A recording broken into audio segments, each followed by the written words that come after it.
A very warm good morning all of you. How are you all? बेटे, मैं प्रीति शर्मा आपकी Hindi subject teacher. आज हम बेटे आपकी हिंदी पाठ्य पुस्तक का पाठ 16 पढ़ेंगे, जिसका शीर्षक है दृढ़ निश्चयी सरदार। अब इसमें सरदार शब्द की उपाधि मतलब सरदार शब्द की उपाधि किसको मिली गई थी बेटे? इस पाठ में हम सरदार वल्लभ भाई पटेल के बारे में बात करेंगे, जिन्हें सरदार की उपाधि मिली थी और जिसे हम लौह पुरुष के नाम से भी जानते हैं। तो उन्होंने ऐसा क्या किया था जीवन में जिससे जिससे उन्हें दृढ़ निश्चयी सरदार के रूप में जाना जाने लगा। ठीक है, तो वही बात आज हम इस चैप्टर में पढ़ेंगे और समझेंगे। देखते हैं इस चैप्टर में बेटे क्या है। ये चैप्टर बेटा आपके अंदर से मतलब इस चैप्टर में अंदर से बहुत से क्वेश्चंस बनते हैं। तो इस चैप्टर को आप जहाँ मैं बोलूँगी वहाँ आप अंडरलाइन करते हुए चलेंगे। सरदार और लौह पुरुष के नाम से प्रसिद्ध वल्लभ भाई का नाम बड़ी श्रद्धा और आदर के साथ समूचे देश में लिया जाता है। समूचे मतलब संपूर्ण, है ना। श्रद्धा मतलब होता है बेटा मतलब जिसके लिए मन में विचार मतलब अच्छे विचार हो, रिस्पेक्ट हो। आदर मतलब रिस्पेक्ट होता है, तो जिसके मन में हमारे प्रति इज्जत रिस्पेक्ट होती है, तो उनका नाम बहुत ही इज्जत के साथ पूरे देश में लिया जाता था। और कौन कौन से नामों से वो जाने जाते थे, ये अंडरलाइन कर लो। पहली लाइन ही आप सरदार और लौह पुरुष के नाम से जाने जाते थे। सरदार और लौह पुरुष के नाम से कौन जाने जाते थे? तो वल्लभ भाई पटेल जाने जाते थे। प्रसिद्ध मतलब होता है बेटा फेमस होना। ठीक है, उनका जन्म 31 अक्टूबर 1875 को एक कृषक परिवार में गुजरात के बोरसद तालुके के करमसद ग्राम में श्री झबेर भाई के घर हुआ था। ये भी आपको अंडरलाइन करना है कि उनका जन्म कहाँ, एक तो कब हुआ था, 31 अक्टूबर 1875 को। कहाँ हुआ था? एक कृषक परिवार में, मतलब उनके जो पिता थे, दादा दादी थे, वो क्या थे? कृषक थे। कृषक कौन होते हैं बेटा? किसान, है ना। तो वो किसान परिवार से ताल्लुक रखते थे। और कहाँ पे उनका जन्म हुआ था? गुजरात, जो एक है ना, गुजरात स्टेट है हमारा, उसके बोरसद तालुके के करमसद गांव में। वहाँ पे तालुका कौन सा है? तहसील। तालुका क्या होता है बेटा? तहसील। तहसील कौन सी है? बोरसद। और बोरसद तहसील के करमसद ग्राम, ग्राम मतलब गांव में उनका हुआ था। और उनके पिताजी का नाम क्या था? श्री झबेर भाई पटेल था। तो ये इस तरह से इनमें कई क्वेश्चंस बन जाते हैं। इनके पिता श्री झबेर स्वतंत्रता संग्राम के एक वीर सैनिक थे। स्वतंत्रता संग्राम कब? जब स्वतंत्रता के लिए हमारे देश के मतलब देश के नेताओं ने ये लड़ाई की थी। तो वो क्या, उस स्वतंत्रता के लिए जो लड़ाई की गई थी उसे क्या कहा जाता है? स्वतंत्रता संग्राम। संग्राम मतलब होता है युद्ध, लड़ाई, और स्वतंत्रता मतलब आज़ादी के लिए की गई लड़ाई, है ना। तो वहाँ उनके वीर सैनिक थे उनके पिता झबेर भाई पटेल। स्वाभिमान और देशभक्ति इन्हें अपने पिता से विरासत में मिली थी। मतलब स्वाभिमान, अपने ऊपर अभिमान करना, है ना, अपने मान की रक्षा करना और अपने देश के प्रति प्रेम भक्ति से देशभक्ति की दिखाना इन्होंने अपने पिता से विरासत मतलब जेनेटिक जो बोलते हैं ना हम इंग्लिश में, उस जेनेटिक मिला था। 1913 में उन्होंने बैरिस्ट्री पास की। बैरिस्ट्री मतलब वकालत की जो पढ़ाई होती है ना बेटा, जज वगैरह बनने, वकील बनने के लिए जो पढ़ाई की जाती है उसे बैरिस्ट्री की पढ़ाई कहते हैं। तो 1920 ईस्वी में वे असहयोग आंदोलन में कूद पड़े। देश के लिए असहयोग जब आंदोलन हुआ तो उसमें उन्होंने कूद पड़े मतलब भाग लिया। और फिर देश की राजनीति पर लौह पुरुष बनकर छाए रहे।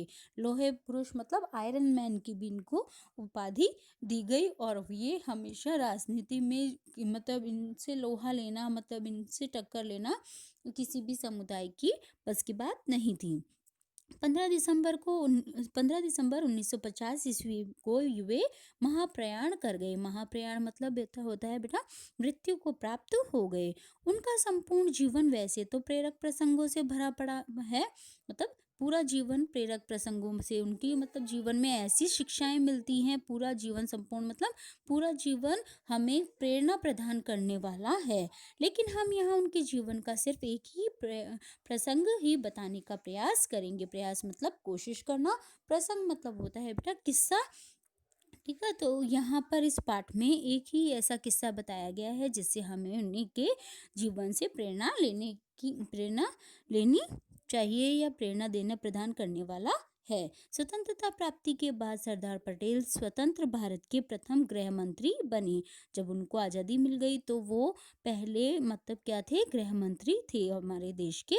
और उन्होंने सर्वप्रथम देसी रियासतों को भारत में मिलाया और भारत को सबल बनाया। उन्होंने, उनका क्या काम था, उन्होंने पहले छोटी छोटी जो रियासतें क्या होती है बेटा, छोटी छोटी जो वो जगह थी, गांव से था, तो इनको सबको भारत में मिलाना उन्होंने शुरू किया ताकि भारत को बल मिले। सबल बनाया मतलब मजबूत बनाया है ना, इकट्ठा करके उनको विस्तृत बनाया, भारत को बड़ा बनाया।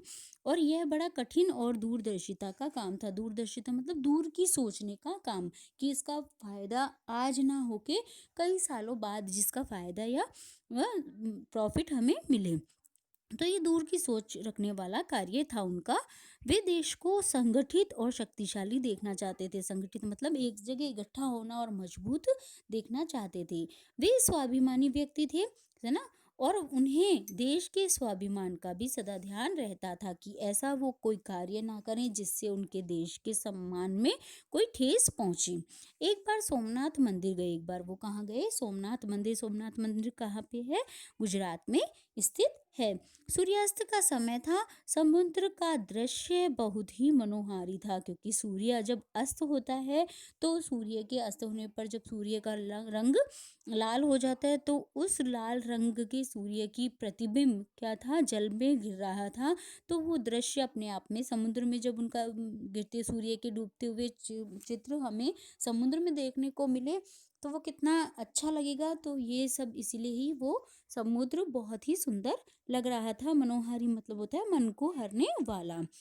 दृश्य वो होता है बेटा सीन, कोई भी है ना, दृश्य मतलब होता है सीन, है ना। सरदार समुद्र के तट पर मुंह सूर्य की ओर मुंह कर अंजलि से जल दान कर रहे थे। मतलब वो सरदार पटेल थे, वो समुद्र के तट पर खड़े थे और सूर्य की ओर जाकर मुंह से, सूर्य की तरफ उनका मुख था, मतलब सूर्य के सामने वो खड़े हुए थे। और अंजलि मतलब हथेली जो होता है ना बेटा, हथेली का हिस्सा, दोनों हाथ आपने देखा है ना सूर्य को जल चढ़ाते हुए हाथों से, ठीक है, दोनों हाथों में जल भरकर और उस तरह से वो सूर्य को क्या कर रहे थे, जल चढ़ा रहे थे, जल अर्पण कर रहे थे। 3 बार जल चढ़ाते समय उनका ध्यान समुद्र में प्रतिबिंबित होने वाले सोमनाथ के भग्न मंदिर की ओर था। जब वो 3 बार जल चढ़ा रहे थे तो उनका ध्यान क्या था, मतलब समुद्र में पड़ने वाले सोमनाथ मंदिर का जो प्रतिबिंब था, उसकी छाया थी, है ना, और उसकी जो वो ये कहते हैं ना परछाई, प्रतिबिंब क्या होता है, परछाई होते हैं ना, वो सोमनाथ मंदिर की परछाई समुद्र तट पे गिर रही थी। तो उन उसके और भग्न मंदिर होता है थोड़ा सा मतलब क्षीण मंदिर था, मतलब क्या था वो टूटा फूटा जो होता है ना उसको बोलते हैं भग्न मंदिर, है ना। तो टूटे फूटे मंदिर का जो प्रतिबिंब था वो समुद्र पे गिर रहा था।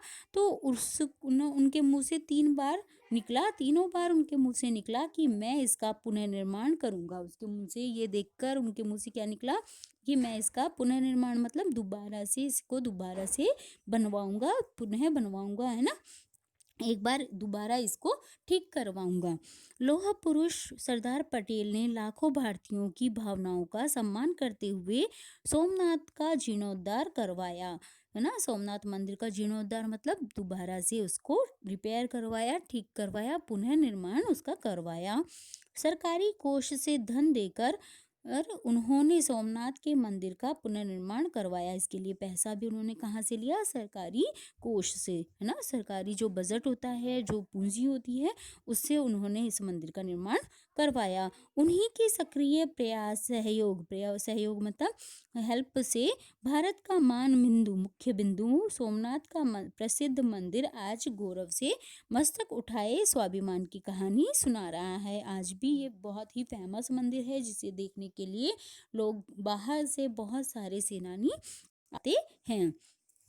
दुर्भाग्यवश मंदिर पूर्ण होते समय सरदार पटेल दिवंगत हो गए।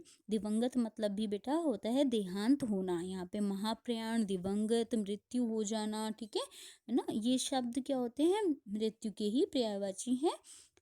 तब तत्कालीन राष्ट्रपति डॉक्टर राजेंद्र प्रसाद जी ने सोमनाथ के मंदिर का उद्घाटन किया। तो फिर उनकी जगह पे उसका पुनर्निर्माण किसने किया, सोमनाथ मंदिर का। उनकी उनकी जगह पे जो राष्ट्रपति थे उस समय, तत्कालीन मतलब उस समय जो राष्ट्रपति थे कौन थे, सरदार वो डॉक्टर राजेंद्र प्रसाद जी ने उस मंदिर का उद्घाटन मतलब क्या, ओपनिंग की उसकी। यह सच है कि आत्मसम्मान, खुद के सम्मान, आत्मसम्मान मतलब खुद का सम्मान करना एवं राष्ट्रीय स्वाभिमान के लिए मर मिटना ही दिव्य जीवन है।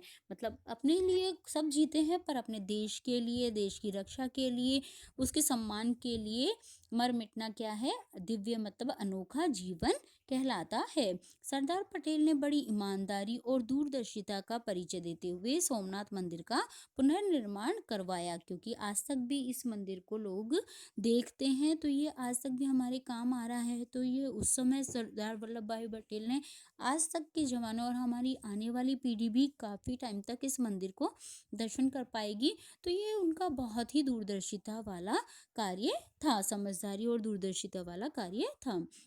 सरदार ने हमें एक ऐसा मार्ग दिखाया जो कि हम राष्ट्रीय स्वाभिमान को किस प्रकार सुरक्षित रख सकते हैं। मार्ग मतलब होता है बेटा रास्ता, कि उन्होंने हमें इस तरह का रास्ता दिखाया है, मार्ग दिखाया है, जिससे हम राष्ट्रीय स्वाभिमान को किस तरह से सुरक्षित रख सकते हैं, ध्यान में रख सकते हैं। हमें उनके पद चिन्हों पर चलकर उनका अनुकरण करते हुए इस दिशा में सचेष्ट रहकर निरंतर कार्य करते रहना चाहिए। निरंतर मतलब होता है लगातार, कार्य मतलब होता है काम।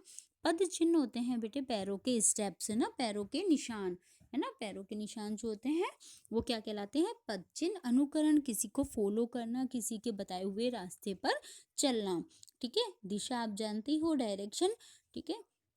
तो इस तरह मतलब हमें उनके बताए गए रास्ते पर चलना चाहिए, उनके दिखाए हुए पद चिन्हों पर चलना चाहिए और हमारे देश के स्वाभिमान से संबंधित कार्य करने चाहिए। यही उनके प्रति सच्ची श्रद्धांजलि कही जा सकती है। यही उनके प्रति मतलब श्रद्धा प्रकट करते हुए प्रकट की जा सकती है, उनका आदर करने वाले सब शब्द हैं। ठीक है बेटे, ये इस तरह से आपका ये चैप्टर मैंने आपको एक्सप्लेन कर दिया है। अगले वीडियो में बेटे हम आपको इसके कठिन शब्दार्थ मैं आपको करवाऊंगी और इसके प्रश्न उत्तर भी करवाने का प्रयास करूंगी। ठीक है बेटे, आपका आज का होमवर्क है, आपको इस पाठ का एक पेज सुलेख करना है और इसमें से जो मौखिक प्रश्न है, कोष्टक वाले प्रश्न हैं और ये विलोम शब्द दिए हुए हैं भाषा की बात में, वो आपको एक बार करने की कोशिश करनी है कि आपको कितना ये पाठ समझ में आया, और एक बार इसकी पुनः रीडिंग करनी है ना।